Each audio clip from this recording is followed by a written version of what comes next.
Hello everyone, আসসালামু আলাইকুম। কেমন আছেন সবাই? আশা করি অনেক অনেক ভালো আছেন। আলহামদুলিল্লাহ, আমিও ভালো আছি। আজকে একটা সবজি রান্না করব একটু ভিন্নভাবে। কী নিয়ে নিলাম দেখে নিই।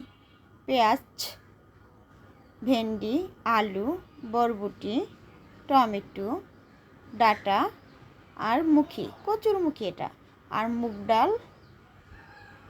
ডালটা ভিজিয়ে নিয়েছি, আর নিয়েছি লাউয়ের পাতা, সাথে আছে রসুন কুচি, কাঁঠালের বিচি, ধনিয়া পাতা, কাঁচামরিচ। একটা কড়াই বসিয়ে দিলাম, দিয়ে দিলাম কয়েকটা শুকনা মরিচটা একটু লাল করে ভেজে নিলাম। এবার দিয়ে দিলাম রসুন কুচি দিয়ে এবার দিয়ে দিলাম পেঁয়াজ কুচি। এটাকে একটু ভালোভাবে নেড়ে চেড়ে একটু ভেজে নিব। এই তো দিয়ে দিলাম কাঁঠালের বিচি, আলু, বরবটি, ডাঁটা, ভেন্ডি, পেঁয়াজটাকে আমি একটু বড় বড় কিউব করে খুলে নিয়েছি।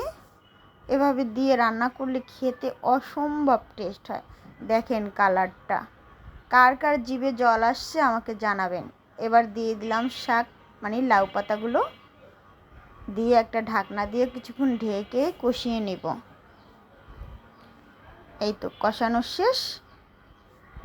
এবার নাড়াচাড়া করে ভালো করে এর ভিতরে দিয়ে দিব পরিমাণ মতন পানি।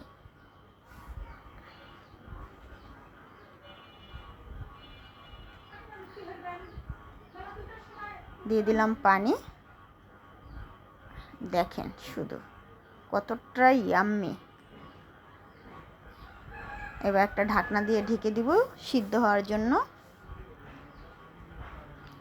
খানিকক্ষণ পর ঢাকনাটা ওঠানোর পর দেখেন সবগুলো সিদ্ধ হয়ে নরম হয়ে গেছে। ভিডিওটি ভালো লাগলে অবশ্যই লাইক, কমেন্ট, শেয়ার করে দিবেন।